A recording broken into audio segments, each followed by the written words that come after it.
What if everything you've been taught about the pyramids is wrong? What if the ancient Egyptians didn't build them at all? What if they simply found them? Picture this. You're an ancient Egyptian around 2500 BC. You're exploring the Giza Plateau and you discover these massive stone monuments, perfectly aligned with the stars, constructed with a precision that defies explanation, built from blocks so heavy your entire civilization couldn't move them today. What would you do? You'd claim them. You'd build your culture around them. You'd tell everyone they belong to your ancestors, because the alternative, that some unknown and possibly advanced civilization built them long before you existed, would be too mind-bending to accept. But here's the thing. While the Egyptians themselves never explicitly claim they built the pyramids, modern researchers like Graham Hancock have interpreted their mythology and historical records in fascinating ways. When the ancient Egyptians spoke of gods and divine beings ruling in the distant past, Hancock and others suggest these could be references to an advanced predecessor civilization. Beings with sophisticated technology that seemed godlike to later peoples. Today, we're going to explore the evidence that challenges conventional history. What if the great monuments of Egypt weren't built by Bronze Age farmers with copper tools, but by a lost civilization that possessed knowledge and technology we're only beginning to understand? The clues have been there all along. The question is, are we finally ready to see them? Let's start with what the Egyptians themselves actually said. Three of their most important historical records, the Abydos King List, the Turin King List, and the Palermo Stone, all tell of the same impossible story. They describe a continuous line of rulers stretching back over 30,000 years before the first official pharaoh. The Turin King List is particularly fascinating. Modern scholars dismiss it as a tax roll with rulers listed on the back, but examine what it actually contains. It doesn't just record familiar pharaohs, it reaches much deeper. It chronicles divine kings, spirit rulers, and dynasties that reigned for millennia in the distant past. According to this document, before the pharaohs we recognize came the Shem Shahur, the followers of Horus, who ruled for over 13,000 years. Before them, the Neteru, the divine beings, reigned for almost an incomprehensible 36,000 years. We're looking at a historical timeline stretching back nearly 50,000 years. Modern historians dismiss most of this as mythology, cherry-picking which parts to believe, but the ancient Egyptians made no such distinction. To them, this wasn't a mixture of myths and facts, it was simply their history. One unbroken chain of rulers stretching back to an almost unimaginable antiquity. The Turin King List doesn't separate real kings from mythical ones, it presents them all as equally historical, equally crucial to understanding Egypt's past. The scribes who compiled this weren't writing fantasy, they were preserving what they believed to be their authentic ancestral lineage. But what if they were right? What if we're the ones who got it wrong? The Green Sahara Revelation. To understand this possibility, we must journey back 7,000 years to a world completely unrecognizable today, the Sahara Desert. That vast, lifeless expanse of sand was once a paradise. Scientists call it the African Humid Period, lasting nearly 9,000 years. Imagine where endless dunes stretch today, rivers once flowed wider than the Thames. Vast lakes reach the horizon, grassland teemed with elephants, giraffes, and hippos, and humans. Lots of them. This wasn't some primitive wasteland.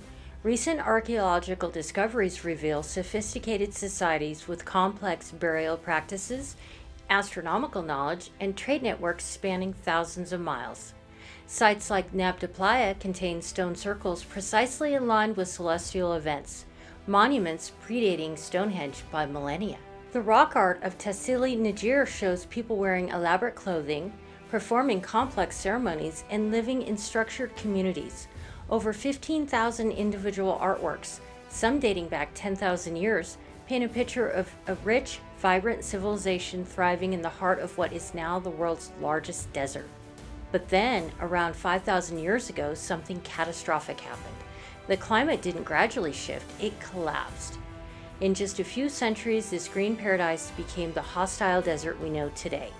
The transformation was so rapid, so complete, that entire civilizations would have been forced to flee or perish.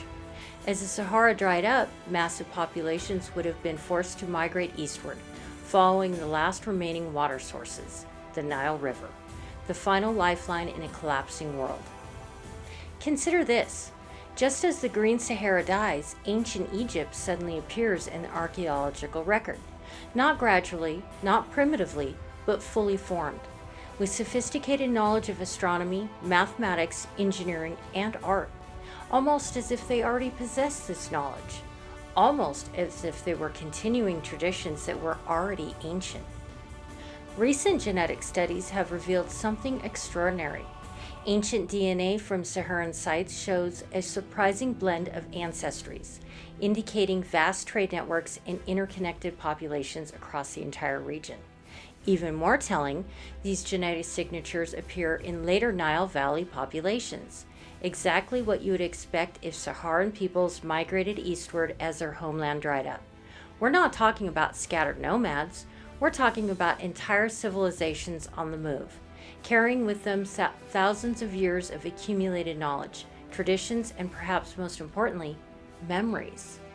Which brings us to the most controversial piece of evidence, the Great Sphinx itself. Officially dated to around 2500 BC, built for the pharaoh Khafre, but here's the problem. There is actually no inscription linking it to Khafre. None. That connection is pure assumption. What we do have is geological evidence telling a very different story. The erosion patterns on the Sphinx and its enclosure don't match thousands of years of wind and sand, they match water erosion. Sustained heavy rainfall over extended periods. The last time the Giza Plateau experienced that kind of rainfall was during the African humid period, when the Sahara was green. If this erosion was caused by rain, then the Sphinx is thousands of years older than we thought. It would date back to when advanced civilizations were thriving in a lush green Sahara. The ancient Egyptians spoke of a mysterious place called the Land of the West, a paradise of flowing waters, lush crops, and endless peace. Modern scholars interpret this as mythological, a symbolic heaven. But what if it wasn't entirely metaphorical? What if these visions of green fields in the West were cultural memories, echoes of a time when their ancestors lived in the fertile Sahara before the great dying forced them to the banks of the Nile? The Egyptians didn't see themselves as innovators, they saw themselves as preservers of ancient wisdom. Their texts speak of the first time, Zeptepi, a golden age when the gods walked among men and great knowledge was given to humanity. We've assumed this was mythology, but what if it was history? What if the first time was the African humid period, when advanced civilizations flourished in the Green Sahara? If even a fraction of this is true, it revolutionizes everything. It means human civilization is far older than we believed. It means entire chapters of our story lie buried beneath millions of square kilometers of sand. It means our ancestors were more sophisticated, more interconnected, more knowledgeable than we ever imagined. Less than 1% of the Sahara has been properly explored using modern archaeological methods. Beneath all that sand could lie cities, temples, libraries, and monuments that would transform our understanding of human history. The ancient Egyptians left us clues. They told us they were inheritors of something ancient. They pointed west, towards the desert, and spoke of a paradise lost. They built monuments that may be far older than we dare admit. So the next time you see the pyramids or the Sphinx, don't just think about the Egypt of the pharaohs. Think about the possibility that you're looking at remnants of something far more ancient. Think about the civilizations that may have thrived when the Sahara was green. Think about the knowledge that may be buried beneath the sand. Our past is richer, more mysterious, and more extraordinary than we ever imagined, and the greatest discoveries may still be waiting, hidden beneath the sands of time, in the heart of the world's greatest desert. The ancient Egyptians tried to tell us. The question is, are we finally ready to listen? What do you think? Could entire civilizations be waiting beneath the Sahara? Could the Egyptians have been telling the truth about their ancient past? Let me know in the comments below, and don't forget to subscribe for more hidden truths about our mysterious past. And I'll see you next time.